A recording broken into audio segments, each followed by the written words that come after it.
I have the great pleasure to introduce Dr. Eric Holmboe, who is the Chief Research Milestone Development and Evaluation Officer at the Accreditation Council for Graduate Medical Education, otherwise known as ACGME. That's for residents and fellowship training.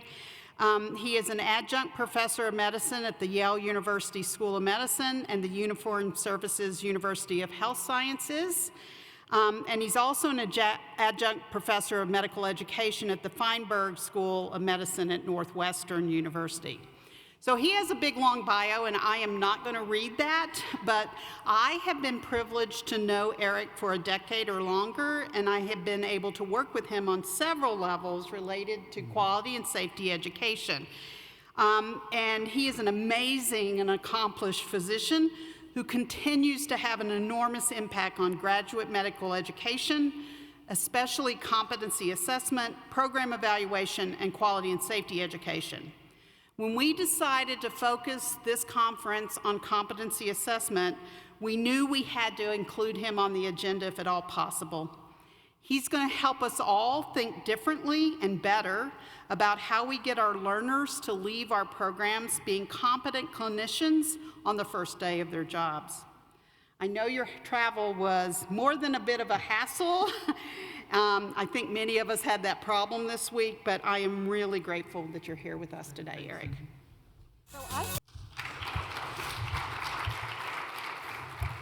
Well, thanks for having me. I can assure you that Disunited Airlines did not pass the competency thresholds last night, but I am pleased to be here. And I hope this is helpful. I understand Bob Englander was here earlier in the week. That's fantastic. Bob's done some really interesting work. Yeah. And I had a chance to listen to the session right before, and so I'm hoping that what I'm going to share with you will build on some of the themes from Bob and the wonderful work that's going on in places like Colorado that I had a chance to listen about. These are my disclosures. Just real quickly, anybody considering writing a textbook as a retirement strategy, please come see me.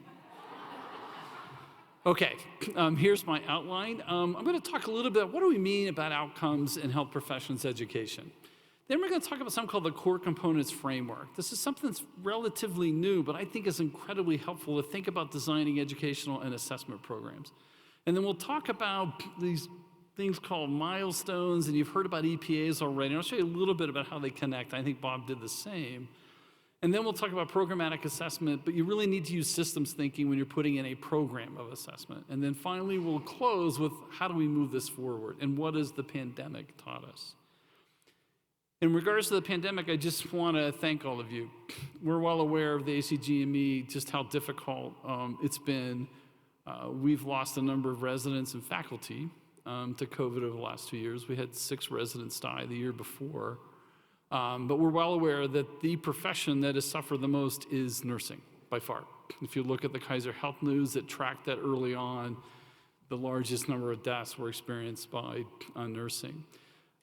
These are two, I think, really kind of sobering yet very accurate cartoons. One actually is a mural created by a Mexican artist on the left there of 198 healthcare workers who lost their lives to COVID in 2020.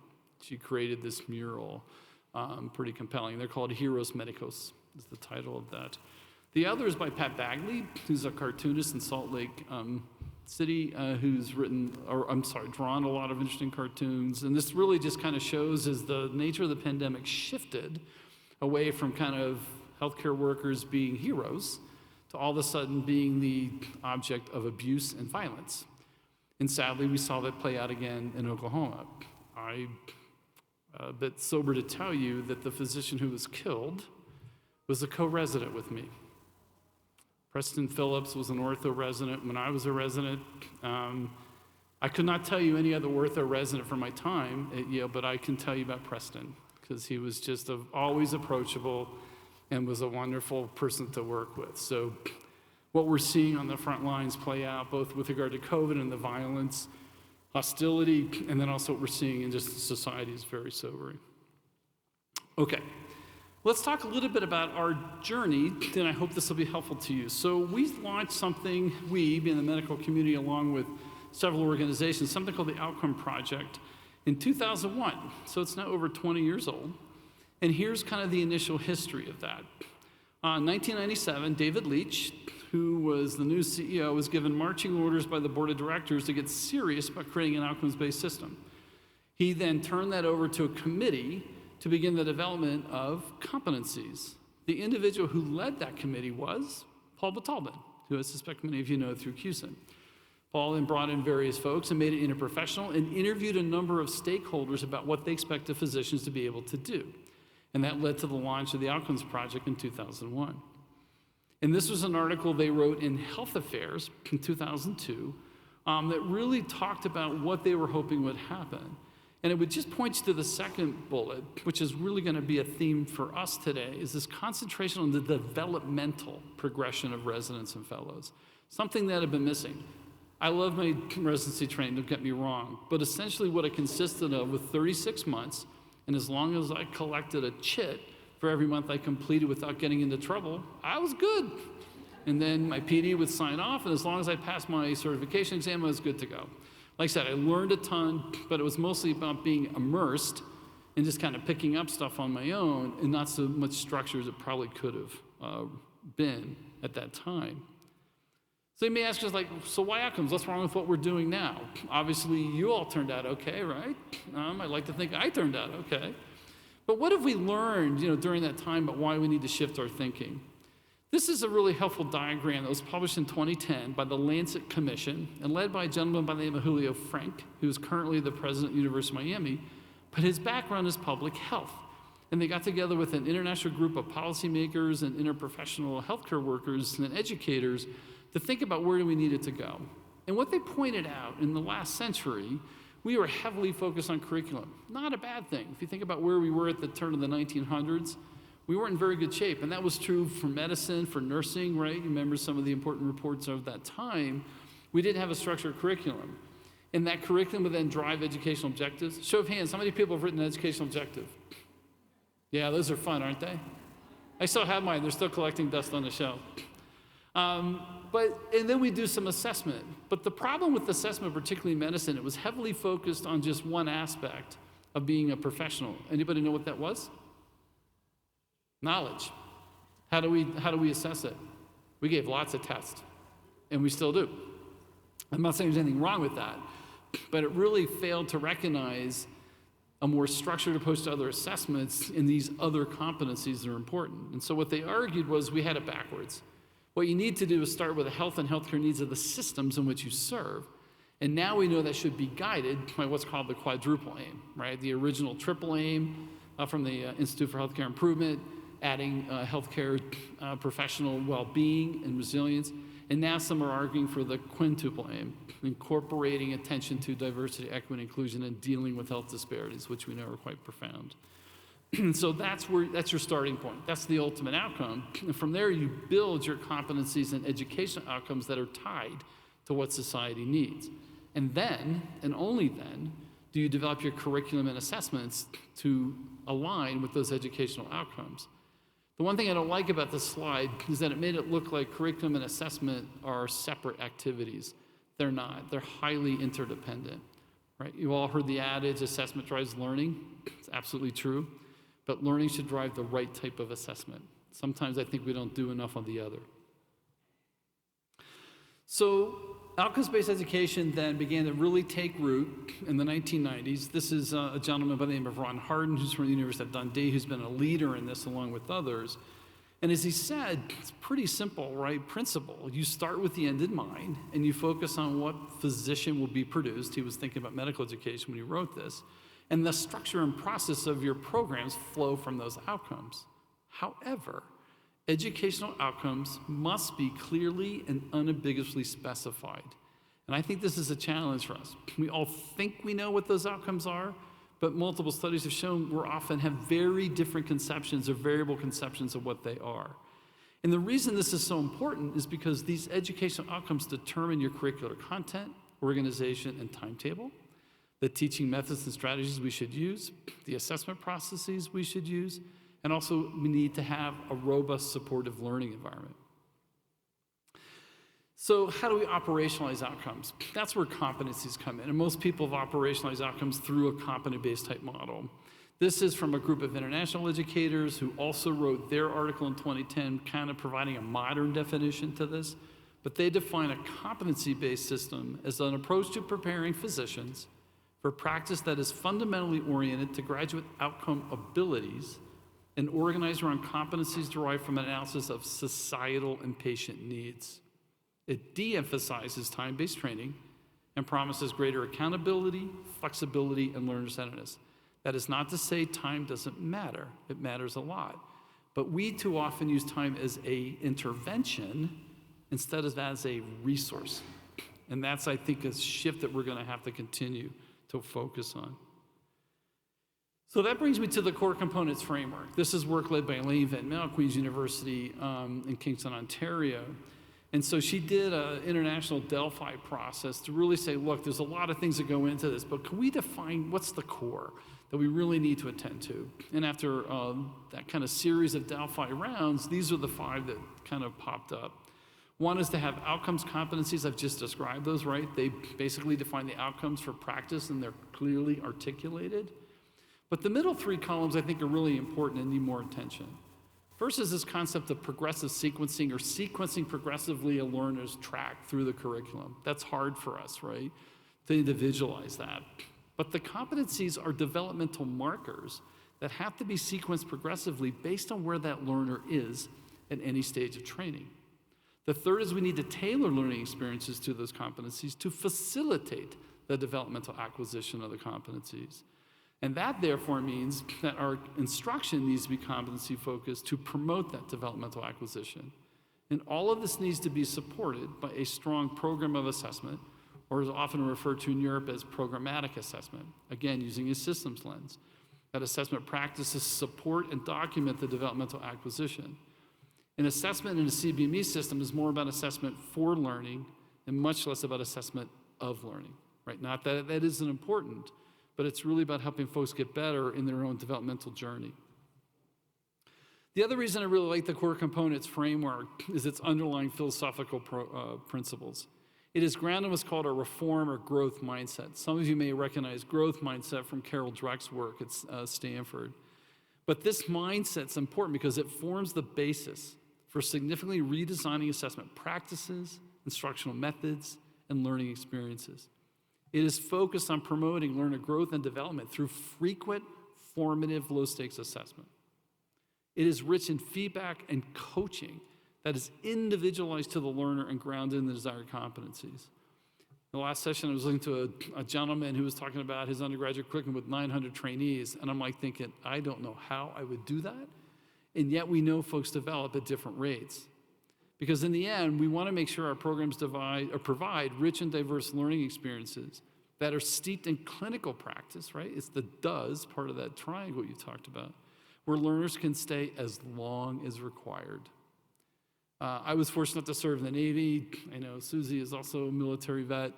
What was interesting to me as I was a training officer, we didn't have to worry about this. There were no financial constraints. And the worst thing we could do was put somebody on an aircraft carrier in the middle of the Pacific who was unprepared. That's a recipe for disaster. And so we kept them. And we had to extend folks. Not a big deal. And guess what? They did just fine. Who knew? And yet I can tell you in medicine, like, well, we're out of funding after 3 years. I guess we're going to have to let them go. They're not ready, but, they'll figure it out. And unfortunately, we know from research that doesn't always happen. So I think this concept of you stay in time, what's needed is really important. Sometimes that might be shorter. Now, I'm not going to spend a lot of time on this particular slide, but only to highlight that one of the criticisms we get in medical education is like, well, the CBME thing, there's really no evidence for it. Turns out that's no longer true. There's been some really interesting experiments. You've probably heard about one from Bob Englander, if I'm not mistaken, about his EPAC. That's an example, has been very successful. But what you need to understand, this is a deeply evidence-informed approach. Under each of those 5 columns are all the theories from education that are used to support CBME, and there is a fair amount of empiric evidence to support them. And I'm going to go through a couple of those for you so you can see where this comes from. And so let's walk through the components for just a moment. So this is our general competency framework. As I said, it's been around since 2001. It has undergone evolution and revision, as it should. And one of the things I often talk about to my colleagues in medical education is love them or hate them. Competencies have required us to focus on important abilities that have been too long neglected in healthcare. Like, hang on, it'll come to me. Let's see, this is QSEN, quality improvement, patient safety, right? They're incredibly important. And we still struggle. As Susie knows, she's been part of a program, and I'm very grateful for her support of that at ACGME.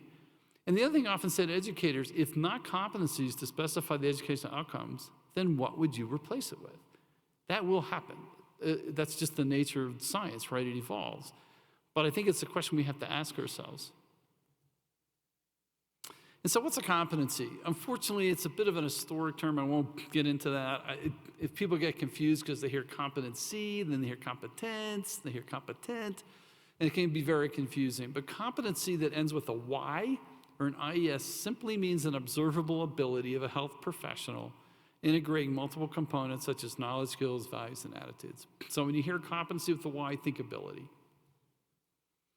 And it's important to recognize competency frameworks are nothing more than that. They're essentially organizational or educational scaffolds to guide curriculum and assessment, right? They're not the totality of all that we do. But here's a really important point that we've been working on. They help us build shared mental models. And without shared mental models, it's really hard to help learners get to the outcome that we desire. And we have a real problem with a lot of variation among our faculty who view the outcome in one way, interpret something written on a page as very different from their colleague. And if you're a learner, that feels like playing the lottery. Who am I getting today and what is it they want? And so our goal with these competencies is to begin to build more of a shared understanding. And I'll show you in a minute that's critical in developmental theory and helping folks get to that outcome. And we also recognize they do not represent the totality of all professional development. Your wisdom, your experience, your expertise matter. In fact, it still matters a lot. If you read most of the literature coming out, informed judgment remains highly important to the educational process. Maybe at some point there'll be a brain scanner or artificial intelligence, and we'll just kind of throw somebody in there like, yeah, you're good to go, right? We're just not there yet. I don't think we will be for quite some time. And I think that's actually a good thing, because when we have informed, talented faculty that are doing the coaching, remember how important that is, we get better outcomes. So let's talk a little bit about those three middle columns. We all know about childhood development. Some of you may or may not be familiar with Robert Keegan's work about adult development and the stages adults go through. We as adults also go through our own learning stages of development. That's on the right there and what it takes. And so I'd recommend his work if you're interested. But this is how we think about it. So one of the things we know is that learning curves are not a nice 45-degree incline. They're sigmoidal. And our learners, particularly from medical school all the way into fellowship, are on the steep part of the curve with us in a very short period of time when you do it in the context of a whole career. Typically somewhere between 3 to 4 years in medical school and anywhere from 3 to 7 in residency. And yet many of them will have careers that are 40 years long. And so these learning curves are really important to recognize what's happening to our learners. And for us in our system, the goal is to get them to what's called the level of proficiency, more on that in a moment, at the time of graduation, where they no longer need supervision to practice. But you'll notice that in this learning curve, they're not done. They have work to do. And so part of our responsibility is to prepare them for that continued journey that you've all been on, right, throughout your career, to move toward becoming a deliberate expert. And just to highlight the point, that article I showed you, the learning curve, comes from Martin Pusik's work at NYU. He's now at Harvard.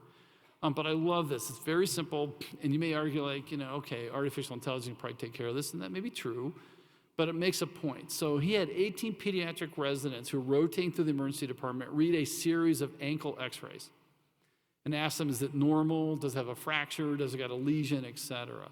And you can see on the left that there's that steep learning curve for the group of 18, just like you would expect it to be. But shift your gaze to the right. Those are the 18 patterns of the individuals. Some are actually pretty good at it pretty quickly. But what's fascinating about this is that they plateau at about 80% accuracy. Now they're getting feedback, but they're not getting coaching. Important point to make here. But you'll notice some folks are really struggling to get to 2/3 accuracy after reading over 200 films. We've seen the exact same patterns, by the way, in doing a colonoscopy. Anybody want to guess what the range of the number of colonoscopy that's needed for a learner to perform before they reach proficiency? Anybody want to shout out a guess?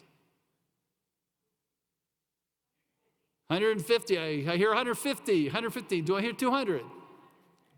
It's 200 to 650. You gotta let that sink in. So when you get your screening colonoscopy, you might have a few questions for the individual. But it just goes to show you everybody's different. But if we think about this as a developmental process, we can get everybody there. We just have to, that's why that tailoring is so important. And this model has heavily influenced, I expect many of you are aware of it, it's the Dreyfus Brothers model by Hubert and Stuart Dreyfus, originally created in the early 1970s. And anybody know why they created this model, why they got so interested? What was the reaction to? This will shock you. Artificial intelligence. They were worried that there wasn't enough attention being paid to human development. And so Hubert was a philosopher and Stuart was a computer engineer. And they got together to think about what these stages folks go through. Now, it's not a linear process, but we use this to define our milestones, and I'll show an example in a moment.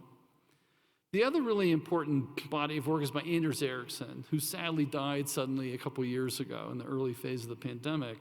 But he came up with this work along with his colleagues called deliberate practice. And here's the definition you can see on the slide. Deliberate practice is individualized training activities, especially designed by a coach or teacher to improve specific aspects of an individual's performance through repetition and successive refinement. It requires a field that is reasonably well developed.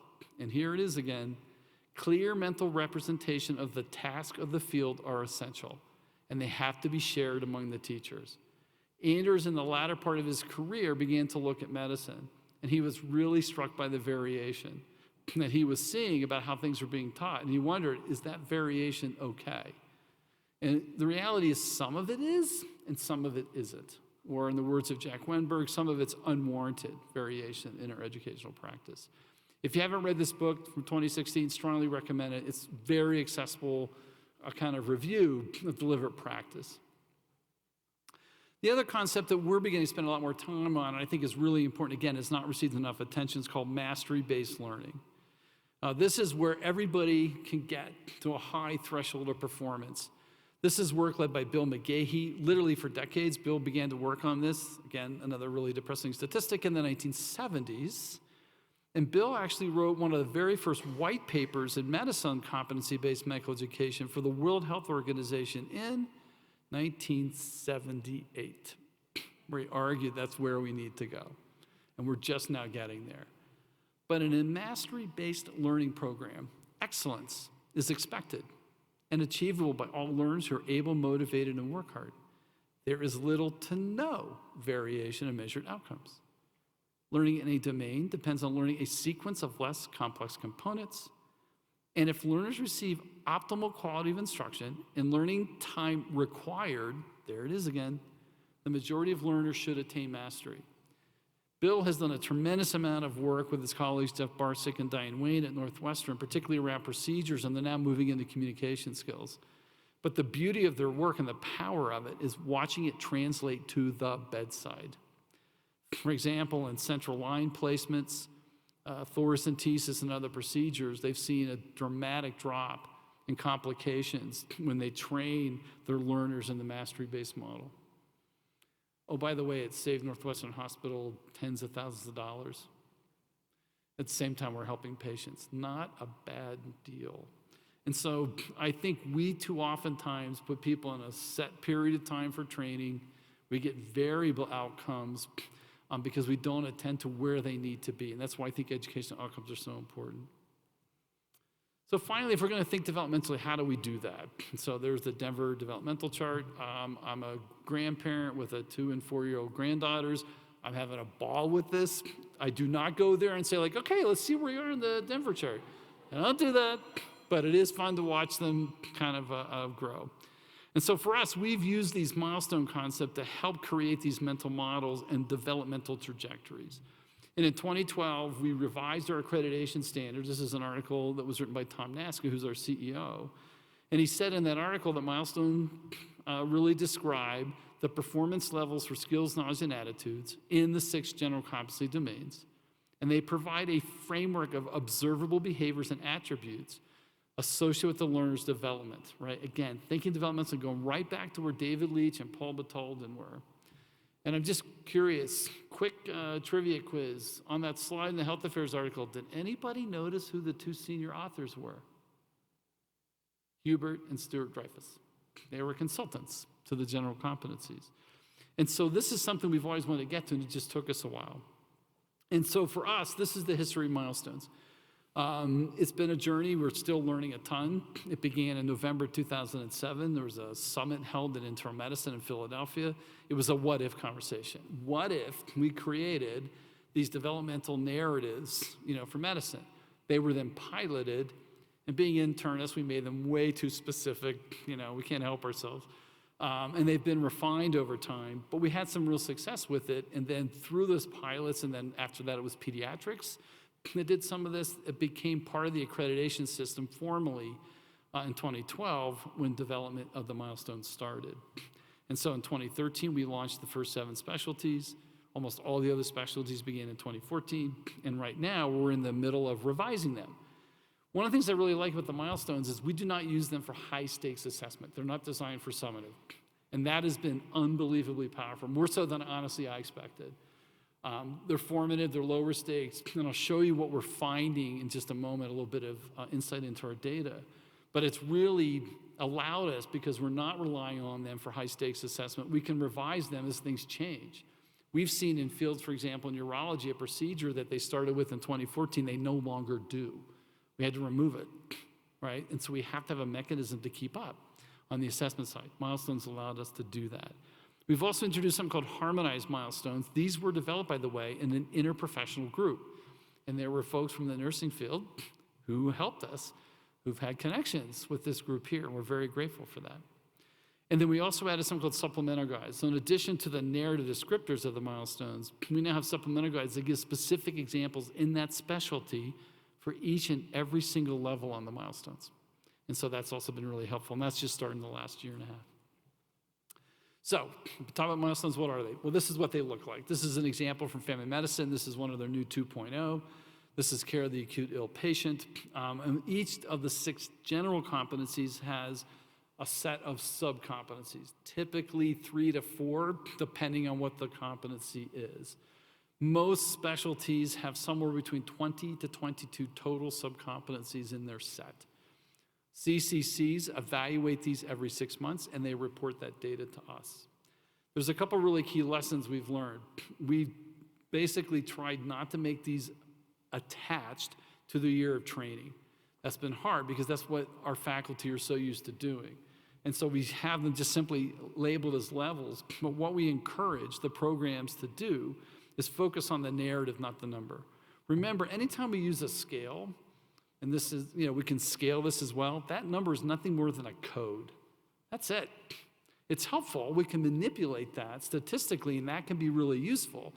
But if the code is not grounded in reality or accuracy, then it's just a code, and it's not very helpful. And so for us, kind of building on that Dreyfus model, level 4 is a recommended graduation goal. For us, it is not a mandate or a requirement. In fact, we recognize folks will fall short on a couple of them because the field is struggling to get folks up there. They're building curriculum, but that's part of its purpose, is to drive improvement. And so in the end, to go back to that learning curve, milestones become an integrator. For curriculum and assessment, we actually have a process we recommend of mapping, where you take a look at the sub-competencies and general competencies. Where do you teach it? How do you teach it? And then how do you assess it? And that matrix becomes very useful for programs to design the kind of curriculum and assessments they need.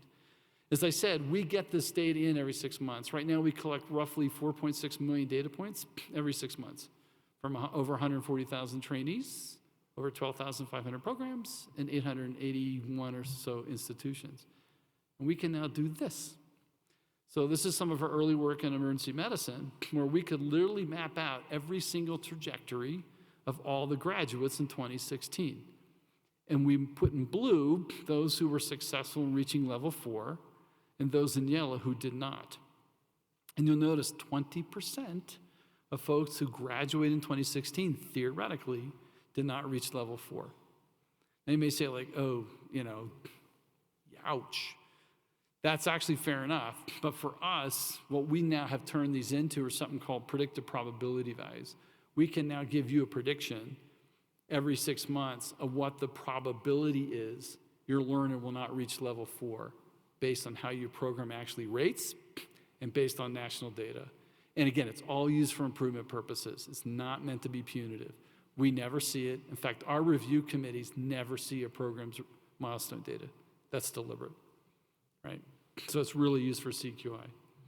As I said, the other thing we did is we harmonized the milestones with interprofessional groups for what we call the non-patient care medical knowledge competencies. So practice-based learning and improvement, systems-based practice, professionalism, and interpersonal communication skills.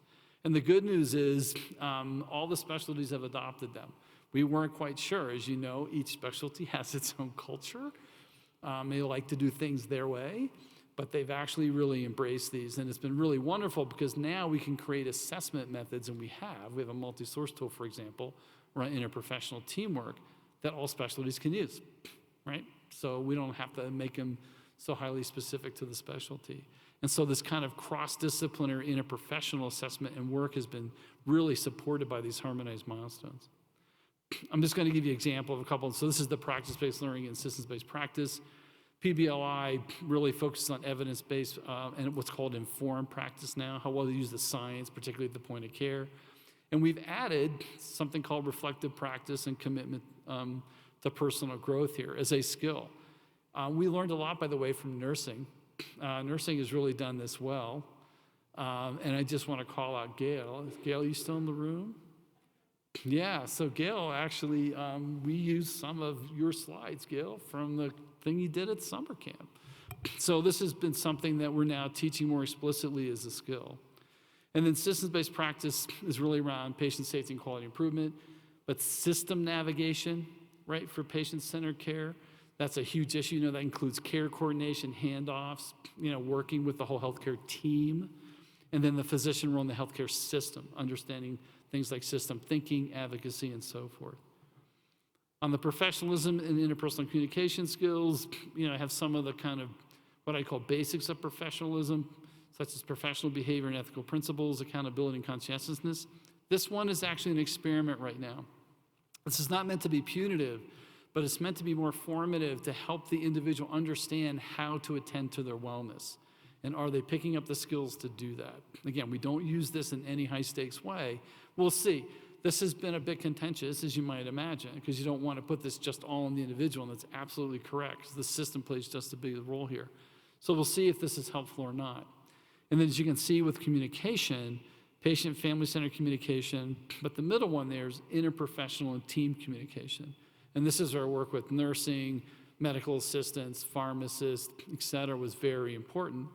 And so here's the subcompetency. And that second thread is all about interprofessional teamwork. And if you go to the supplemental guides, you can then see the examples of what that would mean in order to reach proficiency in this particular skill. As I said, we now have a multi-source feedback tool for that. I think you've seen the Miller Pyramid several times. This is a newer article that came out. I believe Bob was actually part of this. And so the concept is like, yes, we know what they can do, but then the question is, can we trust them once they enter early practice? And what does that look like? And so there's a lot of interest in entrustment and trust. And this has really been the wonderful work of Ola Tenkat. And I suspect Bob covered, but I just want to do a quick review. This is a really nice paper from 2016, again, by Ola, talking about trust, because that really is foundational. And so after kind of researching the literature, here's what he came up with. Trust involves the confident expectation that a person, in this case a learner, can be relied on to honor implied or established commitments to another individual, and that's you, the faculty, and to protect the individual's interest. It renders the individual vulnerable to the extent that he cannot oversee or control the actions of the other, on whose expertise or integrity they may depend. And so I think this is really important because we make a lot of entrustments. I often have this joke that at about 7 p.m., all my residents, they turn into a genius. They become Einstein because I go home, right? That's an entrustment. If they're gonna stay overnight and work, I've made the entrustment they can do that. Question is, did I base it on good assessment? Were they prepared for that role? And the reality is, I can tell you, medicine, we haven't done that as well as we should. And so that's another area that we're taking a very close look at, is how do we make those kind of entrustment on activities that we've actually built into the system? I call them essentially scheduled entrustments, because that's what we've done with our scheduling. Now, this is the definition of an EPA. Just again, a quick review that they represent the routine professional life activities of physicians based on their specialty or subspecialty. But I could put health professional in there. This is Ola's original paper. But ironically, his very first group of folks that he worked with in the Netherlands was physician assistants. And part of the reason it was important that is they acquired various levels of skill and were entrusted to do different things. They actually get paid more in the system in the Netherlands. And so there was, consequence in that case. But I think the most important part of this definition is the concept of entrustable, which simply means that practitioners demonstrated the necessary knowledge, skills, and attitudes, and I honestly would insert competencies there, to be trusted to perform this activity unsupervised. Originally, Ola had in those brackets independently. And then he realized, you know what, none of us are really truly fully independent. We rely on others to get things done for patients, right? That interprofessional piece. And so he changed it, to his credit. Now, a lot of people say, like, oh, good heavens, we got all these terminologies and educational jargon, and that's absolutely fair. But just a quick reminder that competencies, right, i.e. S or Y, just simply refer to the abilities of an individual. They're your educational outcomes. Milestones describe competencies and developmental narratives. That's all they are, nothing fancy. EPAs describe the core activities health professionals perform in daily practice.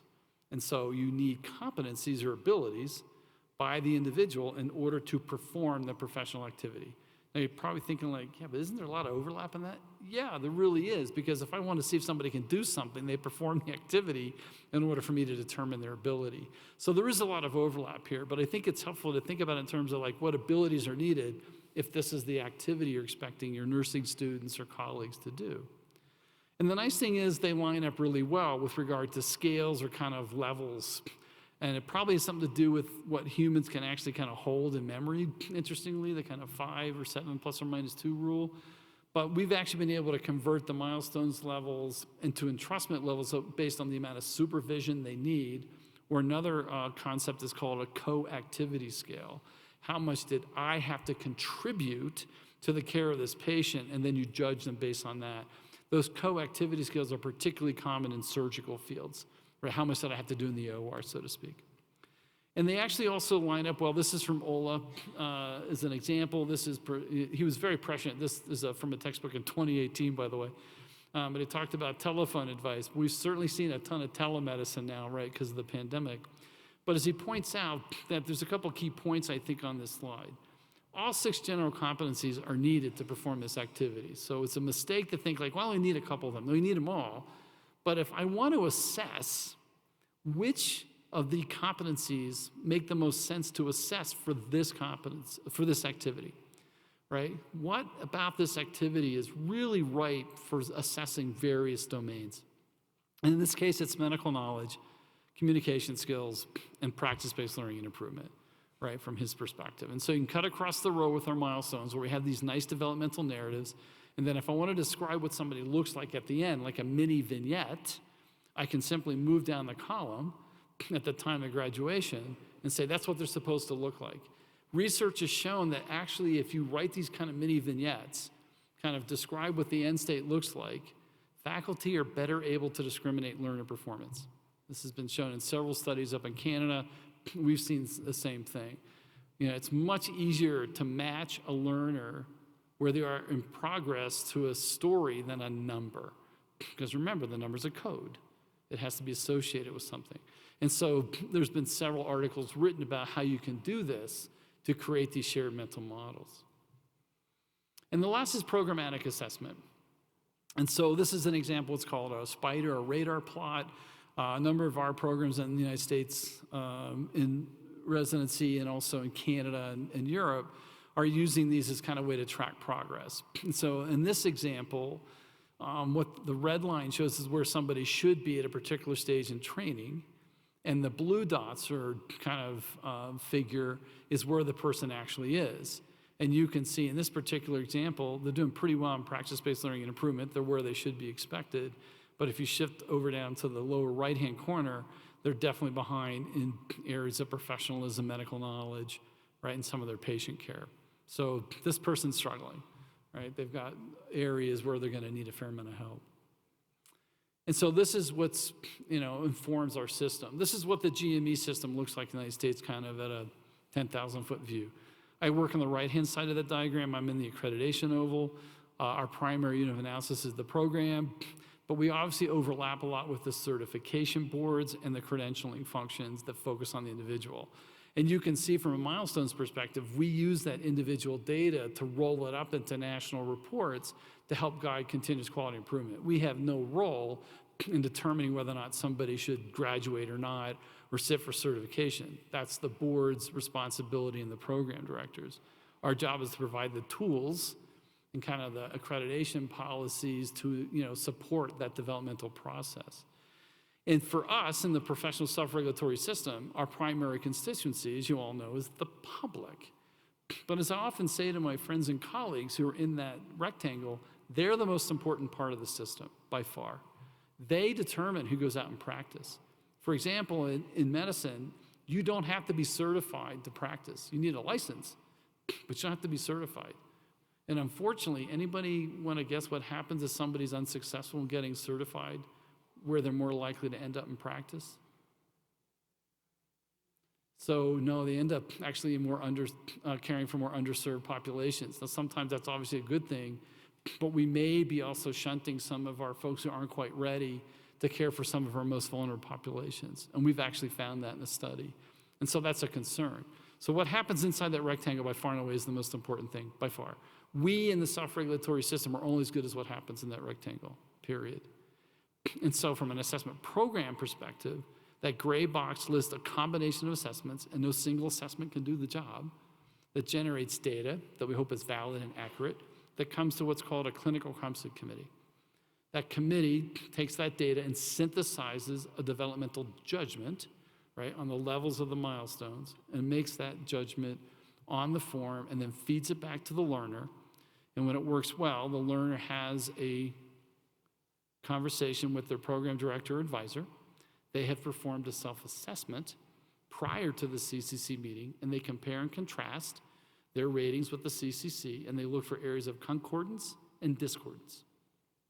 And then they develop an individualized learning plan. Our research has shown that when that happens, learners get a lot out of the system. They understand the milestones, they self-assess, they talk with a trusted advisor about the results of the CCC process against their self-assessment and write an individualized learning plan. They actually get a lot of benefit, and they're much more likely to actually work on those things in the ensuing 6 months when they write the learning plan. And so you can also notice there's a feedback loop into the program and faculty. That aggregate data should be used to improve the program. The one last piece I'll make here, and something I heard earlier this morning I was really glad to hear, is that there's an arrow from the residents into that gray box. That's because the residents should be active participants or active agents in the system. This is where co-production becomes so important. Assessment is something we should do with them, not to them. And for too long, I think we do too much to them instead of with them. They should be contributing. This is where things like a portfolio process can be helpful, but there are aspects of their assessment they can do on their own. And we encourage programs to do that, whether it be a chart audit, an evidence-based practice activity, online learning using something called confidence-based learning. There are lots of tools now where they can contribute to that. And then the other really key principle to the system is transparency, right? Learners should have full access to all their assessment information, very much along the line of Don Berwick's adage, nothing about me without me, right? Same thing holds in an assessment program. And for us, these are the minimal components you have to have, right, in order to get and cover the 6 general competencies. Obviously, faculty summary assessments, if the faculty is well trained, can cover multiple things. But here's the thing, you cannot simply do this by developing a better tool. I wish that were the case, I really do. But research has shown over and over that the primary source of variance on assessments is the person using the tool, not the tool itself. And so you have to train them, right? You have to prepare them. That's a really important point. And so we often say the faculty, whoever they are the measurement instrument, and they need training. The tool is mostly a guide to make sure they're attending to the right things when they're observing or assessing, okay? Direct observation is critical. We use way too many proxies in medicine. They go in, they see a patient, they come out and tell you how it sounded. Yeah, it sounds good, all right. In fact, George Miller, a famous education in the 1970s, likened it as if we sent somebody down the hall into a room to play a piano, and then they come back and tell you how it sounded, right? But I hate to tell you, in medicine, that's exactly what we do. Yeah, I saw Mrs. Jones, we had a great conversation, I told her to take this pill, she said she would, we're good, okay, sounds good. Meanwhile, Mrs. Jones is sitting in the room completely befuddled, right? No idea what they're supposed to do. And so that's why it's so important to look. And it's not just for these clinical skills, which I'm a huge fan. I'm a general internist by training. So my primary procedure, when I was practicing general internist is, guess what? Taking a history, right? Doing a physical exam. But also clinical reasoning is really important. Diagnostic error remains a pernicious problem in the United States. If you saw the 2015 National Academy of Medicine report, it's really sobering. And increasingly, there's this move and push now toward team-based diagnosis. Because it turns out, more heads are better than one. And there is a workforce that's really good at this. Hang on, it's gonna come to me. I think it's nursing? Yeah. I can't tell you how many times a nurse bailed me out, so to speak, in the ICU, among other things. Because again, there's just incredible wisdom there. And we know that team-based process can help you avoid missing things. We've, for too long, treated diagnosis as an individual in your head type thing. And that's changing, thankfully. Multi-source feedback is critical. You cannot assess professionalism, communication skills, and aspects of systems-based practice without asking others who work with them to weigh in. We're still struggling to make this a habit. And then audit and performance data, as Susie knows, we're seeing that's still a struggle for folks to use. But how can you teach quality and safety if you don't look at performance data? I mean, it's kind of crazy. But that's still something we see a lot of. And then where you have it, I think simulation is critically important. I think pretty soon simulation will not be a nice to have, but a must have. The more we see that it reduces complications and helps patients, it's going to be really hard to argue that I can do a see one, do one, teach one approach, right? So I think, my personal feeling, I think we're past that point, but I think at some point we need to get there. And then we have in-training exams are helpful if you have them. But one thing I'll just say as we kind of finish up here, when you're assessing, remember you're always doing it in context. So if you're kind of the one with the binoculars watching this kind of resident patient or nurse, patient interaction, it's affected by what's happening in their environment, in the clinic, the hospital ward, wherever it may be, the kind of microsystem. And then that's embedded within institutions that may or may not be functional. And so we have to always attend to that and make sure that we're accounting for context. If you look at principles around effective programmatic assessment, you have to use multiple assessors over time in multiple settings. That's really important. And so there's been a growing body of work that's kind of really highlighted some key points. This is a nice article from Karen Hauer. This is focused on medical school kind of training. One, you need a centrally coordinated plan, so you really need programmatic leadership. You need multiple assessment tools, as I said, that are used longitudinally with a developmental mindset.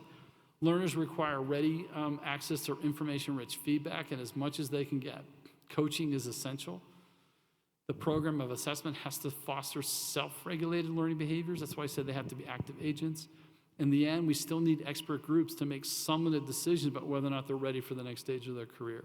Again, when group process performs well, groups make better decisions. They can make bad decisions, but good group process makes a big difference. And so this has now become a standard, and it is a requirement of all training programs to use a clinical competency committee. Okay, where to next?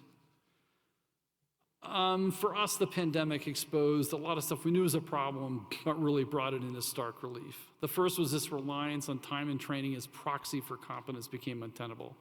It's kind of like, well, if I do X number of procedures, I spend X number of months in the ICU, I'm good to go. The problem was a lot of folks didn't get those rotations at all during the pandemic. Now what? You've made that, the standard for certification, but you don't have it. So you're not going to graduate them? So that made the point that we really need to use more of a competency-based approach. And these usual proxies such as volume and distribution, rotations, high-stakes exam all fell apart. In fact, in our licensing exam, the clinical skills exam actually had to be essentially abandoned and was then permanently suspended. And it's going back to the schools to do that kind of work. As I said, substantial gaps around transitions. We actually created, by the way, transition toolkits this past 2 years. So we have a transition toolkit from medical school into residency, from residency into fellowship, and then from residency and fellowship out into practice. Again, just guidance to help folks make that transition, because most of those handoffs have been what we call a cold handoff, nothing warm about them. It's kind of like, hey, congratulations, here's your graduation certificate, good luck. Hey, give us a call. We hope to see you. And so this was kind of the universal conclusion. Managing education programs and determining competence of learners during the pandemic would have been a lot easier were the medical education system in the United States further along in implementing an outcomes-based approach. Even the certification boards acknowledge that. In fact, they had to put out guidance to say, well, if you can't get X number of procedures, please do the following to make sure you think they're ready to graduate. And so to accelerate CBME is going to require, I think, better integration in curriculum and assessment, transitioning away from this over-reliance on these proxies, embracing all the core components of CBME, really thinking developmentally, greater engagement from learners as active agents, that co-production piece, rethinking education design such as rotations. Rotations are a killer for us. In fact, some rotations in medicine, you'll have a faculty for 7 days and then you get a new attending. And that happens 4 times in a month. It's like being Bill Murray in Groundhog Day, right? On the 8th day you wake up and it's Sonny and Cher on the radio. Yeah. And then I think, we have to evolve effective practice for competency milestones, the EPAs. And I'm excited. We're now moving into the outcomes work. We're now looking to see the judgments made during training to have any relationship to performance in early practice. And so we've actually seen some, I think, really helpful signals on our purpose here is to be able to feed this back to programs for improvement. That's the whole purpose of doing that outcomes work. And then finally, I think we really are starting to embrace implementation science, which has been a big frustration for me for a long time. I guess it's on a timer. So it's been great being with you. But I think we have to really embrace the health services and implementation science to make these changes. There's a lot of really useful lessons. We can bring in all this pedagogical science and then layer in the implementation science to help us. And so with that, thank you so much for having me. I'm happy to take some questions.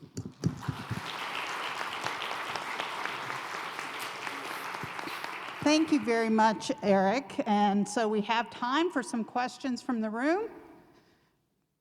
And as I'm walking, I'm going to make a comment. Most of that milestones information is freely available on the internet, correct? Yes, anything we do at ACGME is open access, and you're welcome to it, including our assessment tools, by the way. They're free. If you want to take a look at them, feel free to email me, and I'm happy to connect you to where they are. Yeah, please. Yeah, thank you. I really appreciated your insight.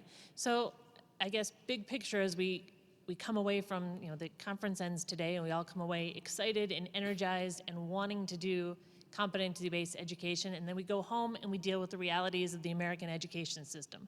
How do we... Oh, yeah, that. Right? Yeah, that. So accreditation, right? Like one of the accreditation outcomes is completion rates. How many of your students finish this within 100%, finish how many of the students within the amount of time allotted get through your program and pass, right? And with, I'm in a community college. How are we doing this? Scholarships and financial aid is based upon a linear time model. How do we start to address that? I know it's kind of...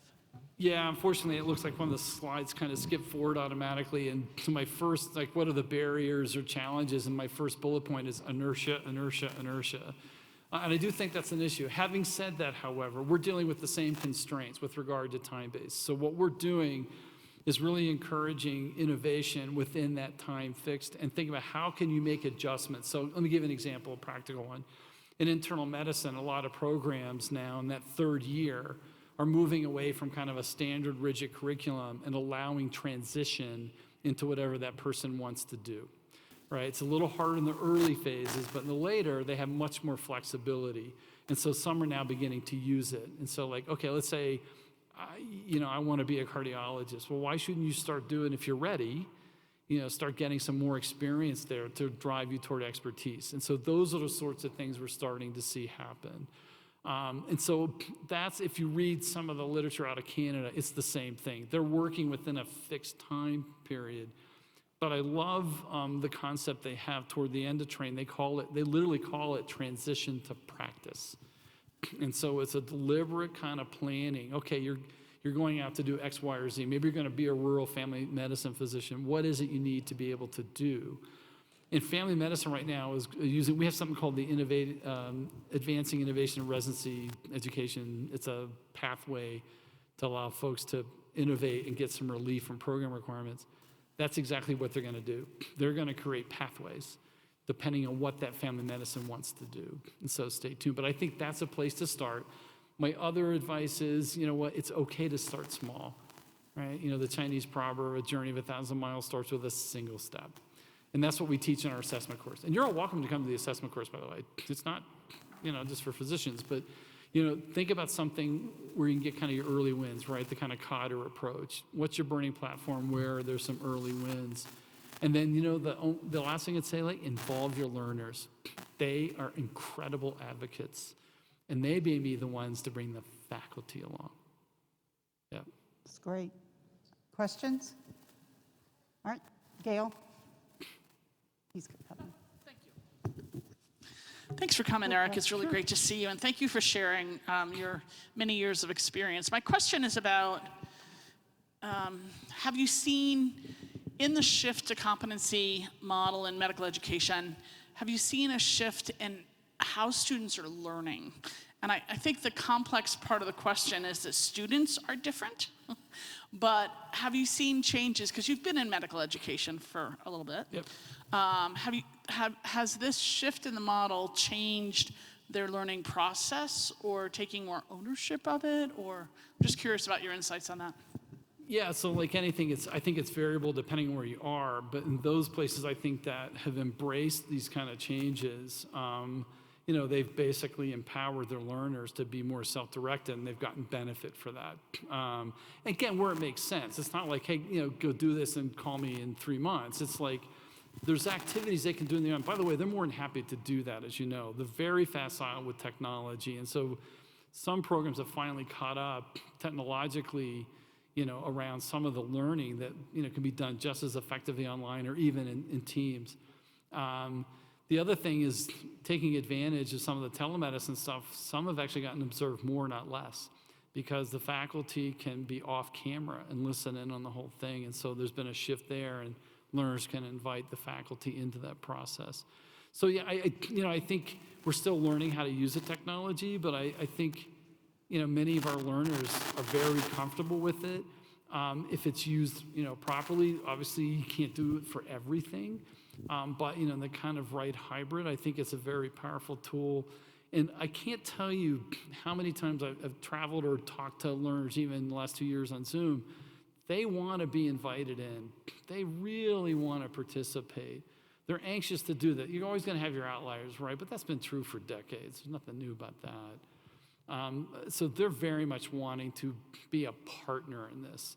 And so I've seen some really cool examples. I'll give you one last example. At one program in New Jersey, the resident presents their milestone data to the CCC. And they say, here's where I think I am, and I would love your feedback. Yeah, and guess what? It's a psychologically safe space. They know what the purpose of it is, and they have a conversation right there that's just so rich. And they love it because guess what? They're in control.